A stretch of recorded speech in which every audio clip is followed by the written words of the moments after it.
Ça va? Maman, ça va? Content de voir Banamboka. Maman Rachel, ça va? Oui. Monsieur le Président, je démarre immédiatement.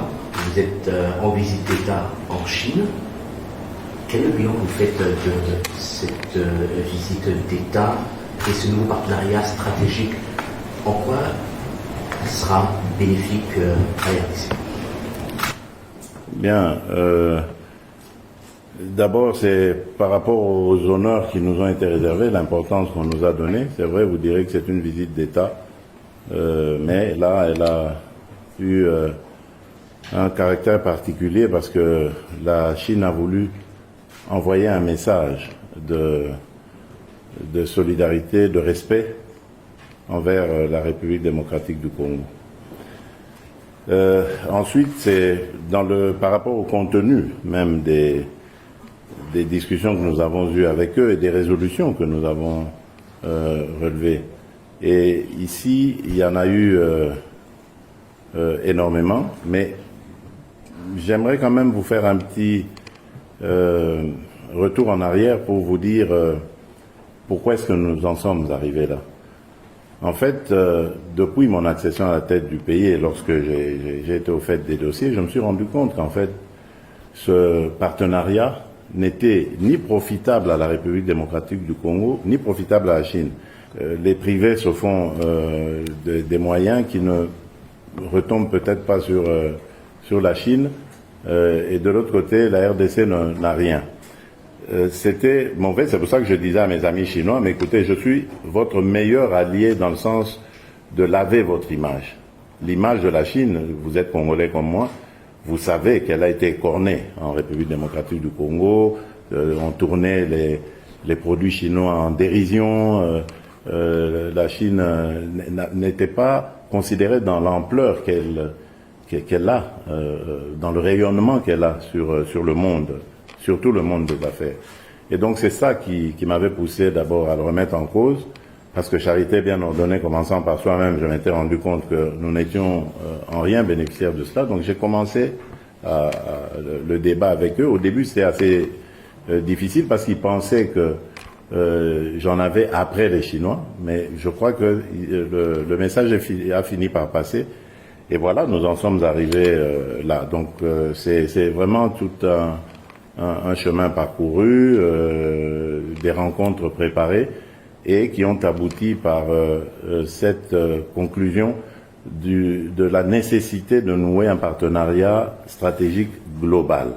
Pourquoi stratégique? Parce que tout simplement, nos deux pays ne sont pas n'importe lesquels. Ce sont des pays qui, par leur situation géographique, leur position géopolitique, leurs atouts intrinsèques, jouent un rôle, en tout cas, ou sont susceptibles de jouer un rôle. J'évoque rapidement ici l'environnement. La RDC a des ressources, a des atouts pour contribuer à la lutte contre le changement climatique. La Chine a des ressources qui peuvent, mises ensemble avec nos atouts, générer des solutions pour sauver la planète. Idem pour l'industrie de la batterie électrique, ou donc la transition énergétique, où nous pouvons également jouer un rôle avec nos atouts miniers et les ressources apportées par la Chine. Donc voilà ce partenariat, pourquoi il est stratégique et global. Mais ça ne s'arrête pas que là. On a bien d'autres domaines. Le numérique, vous avez vu, vous nous avez accompagnés chez Huawei, vous avez vu les nombreux secteurs dans lesquels le numérique peut aider la République démocratique du Congo à se développer. Mon vœu, avant de venir ici, était, et c'était le message, je dis qu'on a préparé les choses, que j'avais fait passer, c'était, nous voulons, moi, mon ambition, c'est d'industrialiser mon pays, le développer. Et le développement passe par l'industrialisation. Et je pense que la Chine peut être un bon partenaire pour nous accompagner. Pas la seule Chine, hein, il y a aussi d'autres, mais la Chine était la plus prompte à venir et on ne va pas fermer la porte à un partenaire qui est disposé à nous accompagner. C'est pour ça que j'ai répondu directement à cette invitation me lancée par le président Xi Jinping, qui m'a d'ailleurs vraiment impressionné, parce que j'ai pu m'entretenir avec lui et lui poser des questions sur la manière dont il s'y est pris, parce que vous savez qu'à plusieurs égards, nos pays se ressemblent. Nous avons connu, les Chinois plutôt ont connu les guerres intestines, ils ont connu des agressions étrangères, c'est le cas avec la RDC, ils ont connu la pauvreté et bien d'autres choses, et ils les ont résolues, en tout cas pour beaucoup de ces fléaux. Et donc c'était important de venir voir comment ils ont fait, avec plus d'1 milliard d'habitants, tandis que nous on est encore à 1/10 de cela en démographie. Donc c'est possible de le faire. On peut rêver et on le réalisera. Et donc l'industrialisation est pour moi importante, parce que c'est par là que le développement arrive. Et l'industrialisation commence par la transformation ou la création de la richesse chez nous. La création des chaînes de valeur, des produits extraits en République démocratique du Congo doit se faire en République démocratique du Congo. Ça va créer de la richesse, ça va créer des emplois et ce sera bénéfique à notre économie. C'est ça mon rêve, c'est ça mon vœu et je suis prêt à tout pour y arriver. Et le bilan de ce... Le bilan, il est positif, je vous ai dit. Nous avons fait cette convention et nous nous sommes mis d'accord pour aller très vite en besogne. Immédiatement à notre retour à Kinshasa, nous allons faire le point de tout ce qui s'est passé ici et en coordination avec nos amis chinois, nous allons impulser. L'ambassadeur qui est en poste, le nouvel ambassadeur qui va entrer en fonction très bientôt, va arrivé, et c'est lui qui m'a accueilli dans la partie Shanghai, Shenzhen maintenant, lui va arriver à Kinshasa la semaine prochaine déjà, pour vous dire, et il va vite présenter ses lettres de créance pour être immédiatement opérationnel. Donc nous sommes vraiment pressés de dérouler, vraiment, et pour le bonheur de nos peuples respectifs et de nos pays. Donc c'est tant mieux. Monsieur le Président, concrètement, quel soutien la RDC attend de la Chine sur le plan sécuritaire, comme on le dit, pour pacifier la partie est de la RDC? Mais la République populaire de Chine est membre permanent du Conseil de sécurité. Donc parmi les P5, les 5 pays qui sont membres permanents. Donc, et elle dispose d'un droit de veto.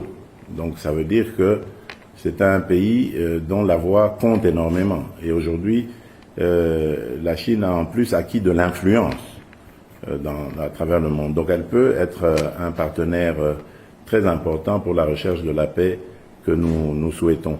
Évidemment, nous ne lui demandons pas de prendre fait et cause. Nous sommes ici dans le contexte des relations internationales, ça ne se fait pas. Mais elle a exprimé, en tout cas clairement, sa volonté de voir le Congo, la République démocratique du Congo, pacifiée et rester dans son intégrité. Donc c'est clair, il n'y a pas meilleur appui à la République démocratique du Congo, à la paix en République démocratique du Congo, que celui-là. Voilà. Monsieur le Président, merci beaucoup. 4 mémorandums signés à la suite, en marge de votre visite officielle ici en Chine, mais lorsqu'on se réfère à la définition simple d'un mémorandum d'entente, c'est un texte dénué de valeur juridique contraignante, et puisque nous voulons des résultats à terme, comment encadrer ce mémorandum, cette nouvelle ère de coopération avec la Chine pour que la RDC tire bénéfice de tout ce qui a été fait aujourd'hui? Il faudrait transformer ces MOU, mémorandum d'entente, en engagement. Il ne faut pas négliger les mémorandums d'entente parce que ce sont des engagements déjà, des prédispositions à s'engager. Ensuite, on s'engage fermement. Et la Chine s'est déjà engagée en République démocratique du Congo. Mais, comme je l'ai dit ici, je l'ai souligné tout à l'heure, c'était pas dans un contexte profitable à nos deux pays. Maintenant, en fait, nous ne faisons que rectifier le tir. Et la Chine garde son intérêt, d'ailleurs il est même croissant pour la République démocratique du Congo, et donc c'est tout bénéfice pour les deux pays. L'essentiel ici, c'est comme j'ai toujours dit, c'est de bien comprendre nos intérêts partagés et surtout d'en sortir gagnant-gagnant, satisfait de part et d'autre.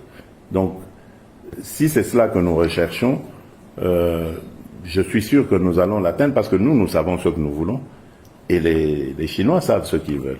On a simplement redéfini ce partenariat pour en faire quelque chose de rayonnant et d'exemplaire, surtout pour l'Afrique, parce que la Chine elle est très présente en Afrique.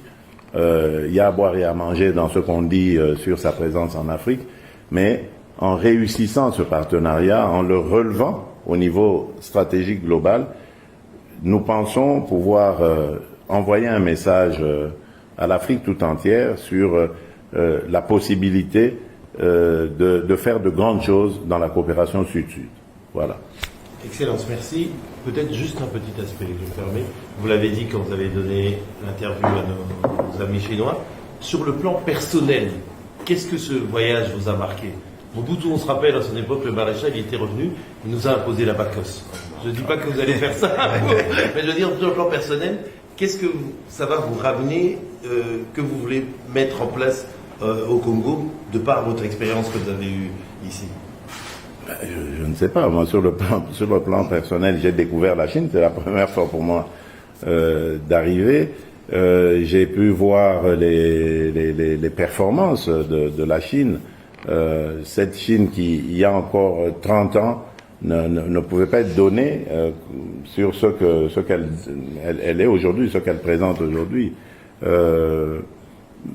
Sur un plan personnel, je dirais, c'est les informations que j'ai eues,